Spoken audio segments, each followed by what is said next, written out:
true. We just don't know how far. You know, the genetics say 80 million. Maybe it was 70 million. You know, we don't know. We don't have fossils that old. We also have pretty good evidence that whatever the earliest primate is, it doesn't have all the modern primate. You know, primates of modern aspects, right? When we define primates for this class, we're doing it based upon living primates. And the problem is the first living primates didn't have, almost by definition, all of those traits. So we talked about, you know, people who believe that the Plesiadapids are early primates are a great example of that. They think that they had some tooth traits. They think that there's at least some nails in some of them, and they think that there are opposable, you know, digits on some of them. But a whole constellation of other things are missing. But that's usually going to be the case in the origin of the group. The other group that we saw that in some detail was like proconsul and like the early hominoids, right? Where a lot of the early hominoids, while they are very ape-like, certainly dentally and generally cranially, remember, post-cranially, they were very mixed. So proconsul, we do think probably didn't have a tail for a couple of reasons. And I think that's reasons pretty sound. But we also have evidence that it had a monkey-like back, and it didn't have ape-like arm proportions, right? Apes have long arms. Proconsul didn't. So it was kind of like an ape monkey, which once again you really would sort of expect. It looks sort of like a transitional form, which is half of what we've been doing in this class in the fossil stuff. Almost all of these look like a transitional form, or an intermediary form. So you'd say the earliest primate that was studied in this class would probably be the Plesiadapids? Yeah, that's a potential one, but Okay. I was just using that to sort of deal with the concept, because what I didn't want to do was get into the whole debate of exactly what is the first one. Okay. I wanted to sort of introduce it more for the ideas. And the Plesiadapids are always front and center in that debate about whether or not they are. And they're a good one because if they are, it's clear that only a small subgroup of them really are, and they clearly do not have all the primate traits. What we call primates of modern aspect, the euprimates. And we would, once again, you wouldn't really expect the very first primate to be a primate of modern aspect, to be a primate in all ways. Yeah. So the Adapidae and Mammalidae are ancestors of the Well, no. Actually, they would be potentially descendants of those. So they're actually the Plesiadapiformes that we're talking about would actually be before probably some of these Adapids and Onomioids. And I don't know exactly how you guys did them in lab, but and I don't know how you guys dealt with these guys in lab. I really have no idea whether or not you even talked about things like Carpolestes and Plesiadapiformes and no. So what's the first primate you talked about in lab? Because it'll just help me think about it. Adapidae and Mammalidae. Okay. But then we would like the fossil. Okay. So you're dealing with the first stuff that is like really clear primates. Yeah. You were like meant by like all the 5 traits, like closer to water. Yeah.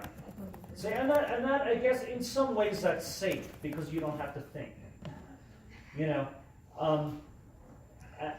and it's much easier to teach if you're not forced to sort of think outside the box, right? Yeah. Because you have your checklist and you just check, and that is good in many ways. But it's also useful to think, right? Because if you're thinking about evolution, right, that doesn't make sense. It's not like primates would be born like, you know, Athena from Zeus's head, you know, fully formed. By definition, evolution is this piecemeal process.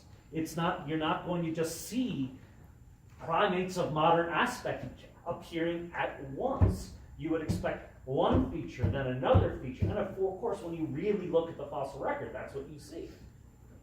Yeah. But it's much harder to teach at an intro level with that stuff, which is why I'm trying to kind of deal with the concept without like dealing with the details too much. Yeah. So anyway, yes. So we don't have to deal with those groups. You're dealing with them at a family level. It sounded like. Yeah. Okay. I don't really like doing it at a family level, but anyway, that's fine. Yeah. What's Loqui? Lamequi? Or, Lamequi. Lamequi is the site where, in West Turkana, in Kenya, where you have arguably evidence for the earliest stone tools. That's what we know it for in this class, at least. So the Lamequian has been argued now to be a stone tool industry that precedes the Olduvai. Okay, at 3.3 million. As I said, not everyone is 100% convinced, but that has at least some real support. When they start getting that from multiple sites, and so we can really be confident that there's nothing wonky about the dates and things, then it will become, if that happens, it'll become textbook. Like everyone will learn about that. Right now, it's basically one paper that's tantalizing. But there's enough evidence that you kind of have to talk about it. Yeah. What was that? What was the date? 3.3 million. Yeah. Can we go over the expensive tissue hypothesis? Yeah. So the expensive tissue hypothesis is just one of the group ideas that tries to deal with the consequences of having a very large brain. Okay. People have noted that if you have a large brain, you should have higher caloric demands because we know the brain is very energetically expensive, right? It's one of the really ridiculously energetically expensive organs. So if you're going to double, triple, quadruple the size, actually in our case more than quintuple the size relative to an average primate, there are going to be energetic consequences. Okay? But what's interesting, at least relative to primates, when you actually do the math, human energetic demands are actually not necessarily above what you would expect for a primate of our body size. So this is a conundrum. Like, how is it that that's possible when we know that the brain is so greedy? And so Aiello and Wheeler proposed what in fact happened is we've managed to do this by shrinking our guts. Guts are also extremely metabolically expensive. So we just trade it off. Okay, one for the other. Now the other part of this trade-off, though, is if you're going to get rid of a lot of your guts, you're not going to be as good at certain types of digestive behaviors like fermenting kind of stuff, kinds of things that gorillas do a huge amount of. And so we wouldn't be as good at digesting sort of fibrous plant material. And so it's been argued that certain things like meats might have been more important. Theoretically, it's also possible things like nuts also could fit the bill there because they're actually not hard to digest also. So it doesn't just have to be meat. But usually the conversation focuses around meat. Okay? Does that sort of answer? Yeah. What do we need to know for Flores? Well, the little hobbits are about 1 meter tall, big feet.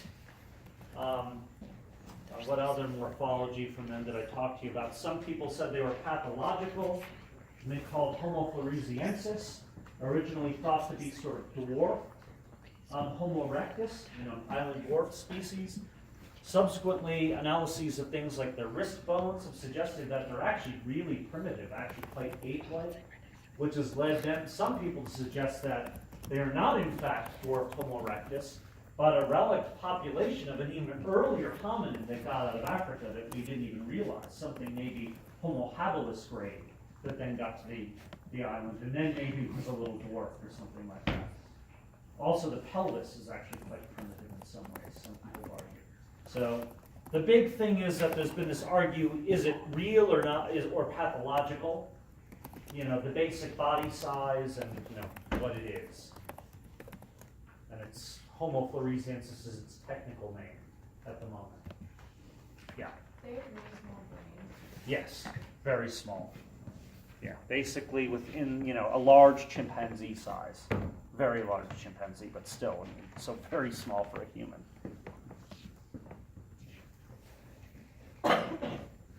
Yeah. Can you talk about the earliest hominin outside of Africa? Homo erectus. It's what we're using. On the test, it could have something like Homo erectus / ergaster. I sometimes use that. I've because people have debates as to whether or not they should be differentiated, but I will never use like Homo ergaster alone. The Homo erectus will always be there. Yeah. Can you talk about the mitochondrial DNA versus ancient DNA? Well, ancient DNA just means old DNA. So that means it's about things like the Neanderthal DNA stuff we talked about in the Denisovans. That's basically all we have, with the exception of the Cimadelos huesos individual, which you can also kind of call a Neanderthal, because it's usually called Homo heidelbergensis, but people always thought that specimen had a special relationship with Neanderthals morphologically, and it turns out its nuclear DNA shows that it does, in fact. It's very closely related to the Neanderthals. We don't have it from anything older than that, so no australopiths or anything like that. That's basically what you need to know on the ancient DNA side. The mitochondrial DNA is just, this stuff that you get from your mother we talked about. It shows all the same things in modern people that other DNA does, the greatest variety in Africa, all that kind of stuff, much less in Europeans and all that. And that when people initially did that for Neanderthals, they really thought it strengthened the out of Africa a great deal, because Neanderthal mitochondrial DNA is completely different than modern human mitochondrial DNA. And the story changed a little bit when we got nuclear DNA, and we realized that there actually is some interchange. Yeah. Can you talk a little bit about the differences between Afarensis and A. africanus? Yeah, well, other than place and time, so, Afarensis is East Africa, Africanus is South Africa. Afarensis is, let's say, 3.7 to 2.95. Africanus is about 3 to 2.1. They're very, very similar, but Afarensis tends to have a slightly smaller brain, slightly smaller teeth, subnasal prognathism, more sort of basicranial pneumatization, canines that are a little bit bigger than Africanus and that wear not only at the tip but in the front and the back. Those kinds of things. I think I also did mention a couple times briefly that the postcranial difference that could exist is that Afarensis actually might have slightly shorter arms. In some ways, Afarensis might look a tiny bit more derived in the human-like condition than Africanus. If it weren't for that, a lot more people would think Africanus was a more direct ancestor of Homo. So those are some of the big... Oh, the one other big one, P3, because I spent time on this, right? So the P3 morphology of Afarensis, they have the sort of the variable sort of presence and development of the second cusp on the P3. Whereas Africanus, it's just super well developed from the very beginning. Okay.